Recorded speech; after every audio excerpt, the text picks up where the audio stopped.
Thank you pastor, thank you all of you. परमेश्वर की स्तुति हो कि आज मुझे इस मंच पर, इस सभा में आज बोलने की जो परमेश्वर जो संधि दे रहा है, जो अवसर दे रहा है, उसके लिए मैं प्रभु की स्तुति करता हूँ। और आज उसके वचन में जाने से पहले हम अपने आंखों को बंद करें और थोड़ी देर परमेश्वर के सानिध्य में जाएंगे। Hallelujah, thank you Jesus.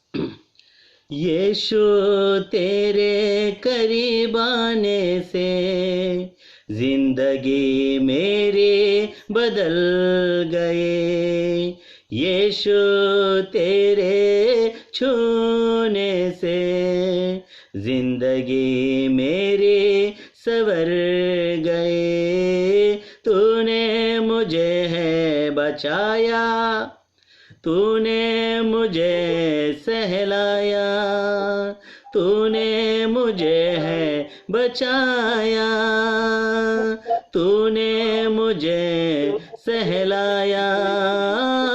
मैं धन्यवाद करता रहूँगा, यीशु धन्यवाद करता रहूँगा। हाँ, मैं धन्यवाद करता रहूँगा, यीशु धन्यवाद करता रहूँगा। धन्यवाद धन्यवाद धन्यवाद धन्यवाद। Hallelujah, thank you Jesus, hallelujah. धन्यवाद ओ पिता परमेश्वर, आज हम तुझे धन्यवाद देते हैं। ओ पिता परमेश्वर, आज तूने हमें चुना है। हालेलुया। ओ पिता परमेश्वर, आज तू हमें अवसर दे रहा है, इसलिए हम तुझे धन्यवाद देते हैं। आज तेरे सेवकों के सम्मुख, आज पिता परमेश्वर, हम तेरे सानिध्य में आते समय पिता परमेश्वर हम विनती करते हैं कि तू मेरे ओठ और मुख को तू स्पर्श कर यीशु के नाम से, इसलिए कि तेरा वचन बताता है बोलने वाले तुम नहीं हो, लेकिन परमेश्वर की आत्मा तुमसे बात करेंगी। यीशु के नाम से प्रभु परमेश्वर, पिता परमेश्वर, आज तू मुझे स्पर्श कर और जो तू बताए वही मैं बोलूं, ऐसा तू होने दे। और सुनने वालों को आज पिता परमेश्वर तू वो कान दे के वो जो वचन जो आएगा, जो वचन के द्वारा वो आशीषित हो जाए। इस संदेश के बीच में जो बाधा डालने वाली सारी शैतानी हरकतें आज मैं यीशु के नाम से तोड़ देता हूं। और आज हमारा ये सारा समय और ये अवसर आज हम तेरे हाथ में सौंपते हैं, और ये प्रार्थना प्रभु यीशु मसीह के नाम से मांगते हैं, इसलिए तू सुन और कबूल कर। आमीन। Praise Lord, praise Lord. परमेश्वर की स्तुति हो। हम परमेश्वर के सानिध्यता में जाने के लिए जाते समय हम एक वचन पढ़ेंगे, नीति वचन, उसका तीसरे अध्याय और उसका 34 वचन मैं पढ़ता हूँ, आप ध्यान दीजिए। यहाँ पे लिखा है कि ठट्ठा करने वालों से वो निश्चय ठट्ठा करता है और दीनों पर अनुग्रह करता है। परमेश्वर की स्तुति हो। आज हम जिस विषय पे हम बात करने वाले हैं, उस विषय का नाम है कि वह दीनों पर अनुग्रह करता है। जो दीन है उन पर परमेश्वर अनुग्रह करता है। प्यारो, आज मैं आपको बताना चाहता हूं कि जो मिनिस्ट्री, जो सेवा हम कर रहे हैं, हमारे जब जितने दिनों से हम कर रहे हैं, तो बहुत दिनों में ये बात हमें देखने को मिली कि लोग बहुत काम करते सेवा में बहुत काम कर रहे हैं, बहुत कष्ट ले रहे हैं, ऐसा हमें दिखाई देता है। लेकिन आज जब हम परमेश्वर की सानिध्यता में जब हम अपना समय बिता रहे थे, तो समय बिताने के बाद एक बात बहुत अच्छी प्रभु ने ध्यान में हमारे जो उसने हमें बताई, जो बात हमारे समझ में आई, वो ये बात है कि परमेश्वर की सेवा में जब हम रहते हैं तो कष्ट करने के बजाय अगर हम उसके साथ अगर खड़े हो जाए, अगर मिनिस्ट्री में अगर हम खड़े हो जाए, तो काम अपने आप हो जाएगा। तो ये बात परमेश्वर ने हमें सिखाई। तो वही बात आज मैं आपके सामने यहाँ पे लेके आ रहा हूँ कि जो सेवा हमारे द्वारा परमेश्वर करना चाहता है,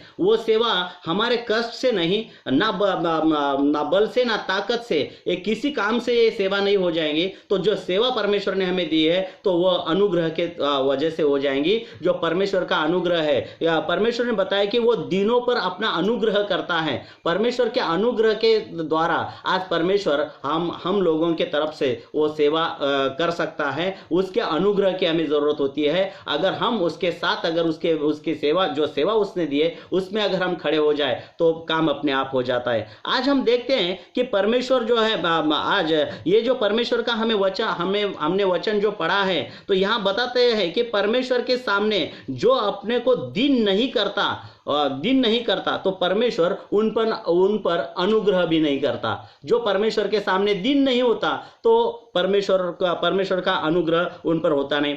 परमेश्वर के अनुग्रह को ऐसे लोग खो बैठते हैं, उन पर अनुग्रह नहीं रहता। वह परमेश्वर की उपस्थिति के लिए एक असमर्थ हो जाते हैं। परमेश्वर के साथ वो संगति परमेश्वर की संगति तोड़ देते हैं।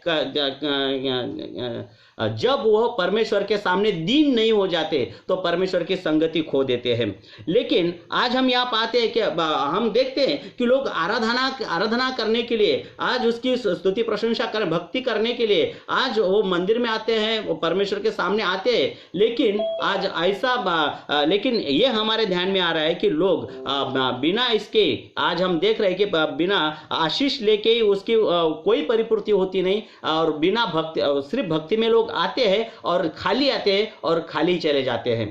अगर हम देखें तो पवित्र शास्त्र जो है, ये पवित्र शास्त्र हमारे एक दर्पण है।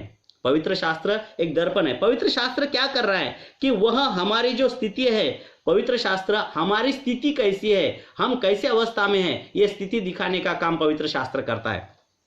और परमेश्वर की जो जानकारी है वो परमेश्वर की जानकारी हमें उसी से ही मिलती है। लेकिन वो पवित्र शास्त्र का जो पवित्र शास्त्र है, तो पवित्र शास्त्र जो बाइबल है, ये बाइबल को हम उस तरह से नहीं देख रहे हैं कि जिस तरह से देखना चाहिए, क्योंकि पवित्र शास्त्र एक दर्पण है। वो दर्पण हम कैसे वो दिखाता है। दूसरी बात, परमेश्वर के बारे में वो हमें सिखाता है, और जहाँ से बीज और उसकी योजना क्या है, वो योजना हमें वो प्रकट करता है पवित्र शास्त्र के द्वारा। यदि हम उससे समझते हैं तो सच्चाई और उत्तमता से अधिकता से आराधना हमारे तरफ से हो सकती है। अगर हम पवित्र शास्त्र अच्छी तरह से समझ सकते हैं तो जो उपासना है, जो भक्ति है, वो हमारी ओर से अच्छी तरह से हो सकती है। इसलिए उस दर्पण का जो है वो हमें इस्तेमाल करना बहुत जरूरी है।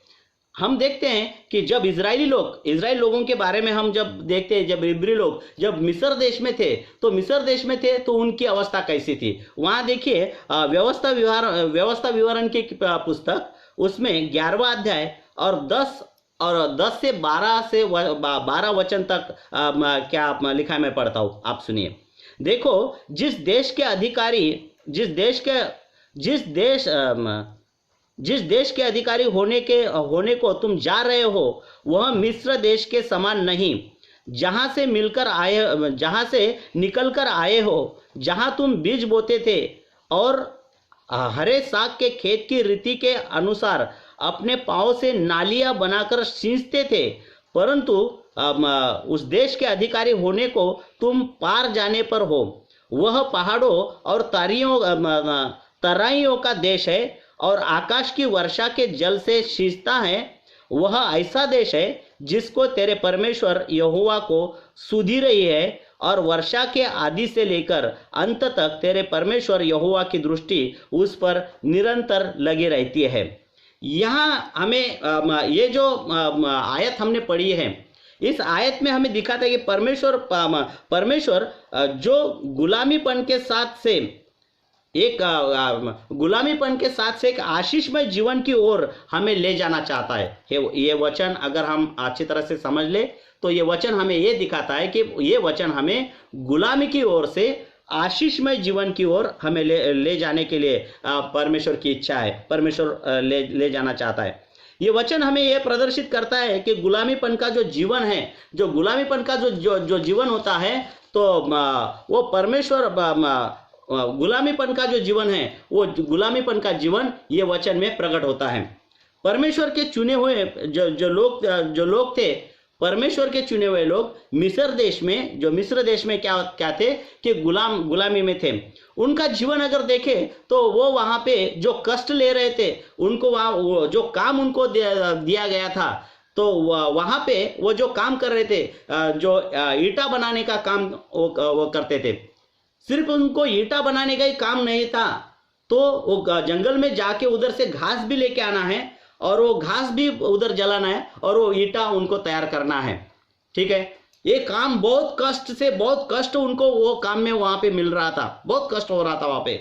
और दूसरी बात, अगर वो जब रात का समय आ जाता था, तो रात के समय में वो क्या करते थे कि उन्होंने जो बाग बगीचा वहां पे लगाए थे, जो सब्जियां लगाई थी, साग के पेड़ थे, तो वहां पे वो क्या करते थे कि पानी वो बागीचा में पानी जाने के लिए अपने पांव से वहां पे नालियां तैयार करते थे।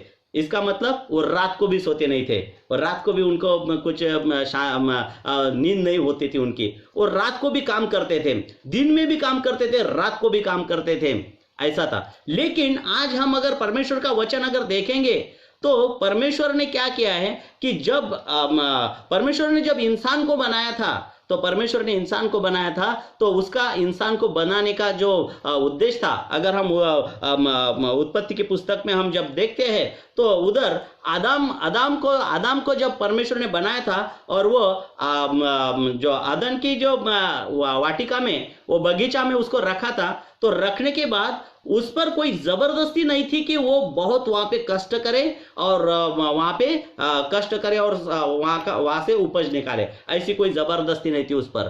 परमेश्वर ने क्या किया था कि उस बगीचा में सब जाति की झाड़ें लगाई थी और सब जाति की झाड़ें थी, सब उसको फल फ्रूट सब उसको उधर मिलने वाला था। दूसरी बात, उसको झाड़ों को पानी डालने की कोई भी जरूरत नहीं थी, पेड़ों को डालने की कोई पानी डालने की कोई भी जरूरत नहीं थी। जो वहां पे जो 4 नदियां बह रही थी, वो नदी का पानी अपने आप वो बागीचा में मिल रहा था, कोई जबरदस्ती नहीं थी कि उसने ज्यादा कष्ट का वहां पे कष्ट उठाया। लेकिन वहां पे हमें दिखाई देता है कि क्योंकि वो परमेश्वर ने आदम को वहां पे बनाया था और बनाने के बाद वो स्थल उसके हाथ में दे दिया था और उसको बोला था कि सिर्फ इसकी तू मशागत करना, इसमें तू उसकी साफ सफाई उसको वहां पे करना था। इतना कष्ट लेने की कोई जरूरत नहीं, उसका पेट भरने के लिए जितना अभी मिस्र देश में जो इजरायली लोग जितना कष्ट ले रहे थे, उतना कष्ट वहां पे आदम को लेने की कुछ जरूरत नहीं थी। वो इतना कष्ट उसको करना नहीं पड़ रहा था। इसका मतलब क्या है, आदम के साथ जब उसका पतन होने से पहले परमेश्वर का अनुग्रह उसके जीवन में हम देखते हैं, इसलिए उसको ज्यादा कष्ट नहीं हो रहा। जो काम परमेश्वर ने दिया वो अपने आप हो रहा है, बराबर हो रहा है। लेकिन मिस्र देश में वैसा नहीं है। मिस्र देश जो है ये पाप को दर्शाता है, और पाप को दर्शाता है। जब ये लोग वहां पे है तो इनको परमेश्वर की याद नहीं आ रही थी, परमेश्वर की आज्ञाओं का उनको स्मरण नहीं हो रहा था, इसलिए वो वहां पे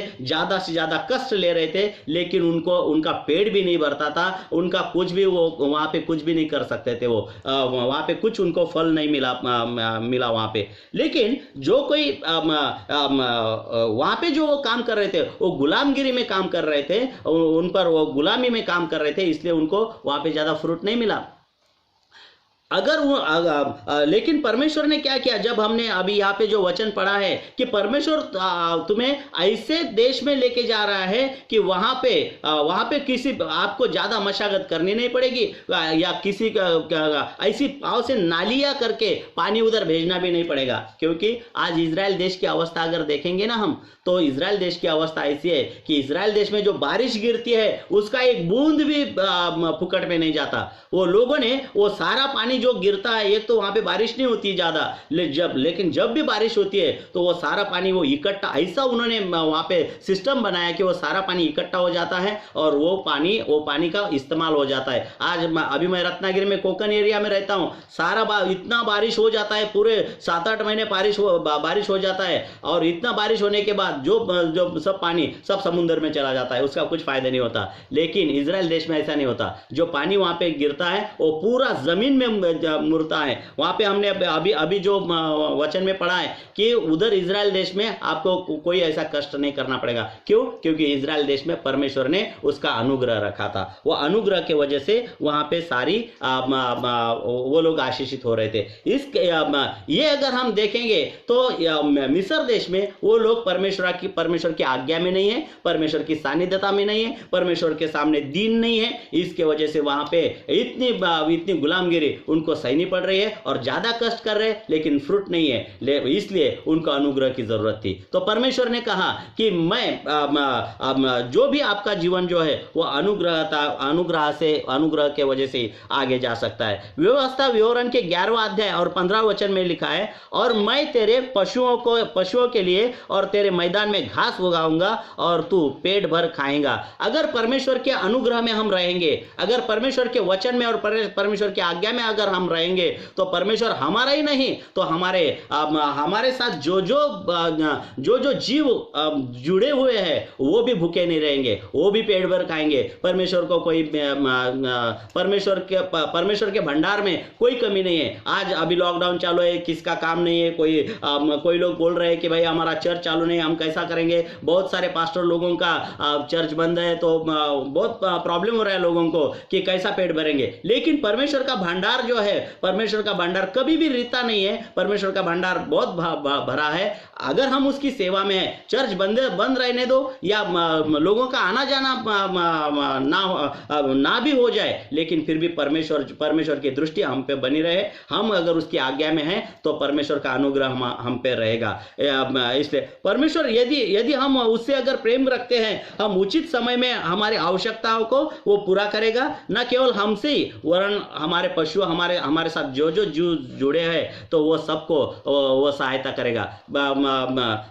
बाइबल में लिखा है, जो अय्यूब था, अय्यूब को परमेश्वर ने, अय्यूब के बारे में शैतान वहां से परमेश्वर के सामने से जा रहा था और उसको पूछा कि मेरा जो दास अय्यूब, इस पर तेरी नजर गई है क्या? तो शैतान पलटी खा के बोला, अरे वो शैतान ने उसको उत्तर दिया कि तब शैतान ने उत्तर दिया कि क्या तूने उसकी और उसके घर की और जो कुछ है उसके चारों ओर तूने बाड़ा नहीं लगाया? तूने तो सब उसको घेर के रखा है। He is under your care and your protection. उसने डायरेक्ट बोल दिया कि वो वो पूरा प्रोटेक्शन तूने उसको दे दिया है। प्यारे लोगों, अगर परमेश्वर के हाथ में रहेंगे तो ऐसा ही प्रोटेक्शन में रहेंगे। शैतान भी उलझा जाएगा, शैतान भी कंफ्यूज हो जाएगा कि अगर अरे भाई इधर मैं इसको कहां से छू और इसको तकलीफ देना है तो कौन से भाग से दूं, इसके औरत के तरफ से इसको तकलीफ देने का प्रयास करूं, इसके बच्चों के तरफ से इसको प्रयास करने का करूं, या लोगों की तरफ से उसको तकलीफ देने के लिए सोचूं। वो किधर से भी हमको तकलीफ देने के लिए नहीं, उसको हाथ लगाने के लिए हिम्मत नहीं हो जाएगा। क्योंकि अगर परमेश्वर के अनुग्रह में, परमेश्वर की आज्ञा में अगर हम हैं तो परमेश्वर का ऐसे बाड़ा हमारे आजू बाजू में रहेगा। जो प्रोटेक्शन परमेश्वर ने योग को दिया था वो प्रोटेक्शन हमारे बीच में रहेगा। प्यारो, आज हम उसकी सेवा करते हैं, यदि संपूर्ण रीति से अगर हम उस पर प्रेम करेंगे, अगर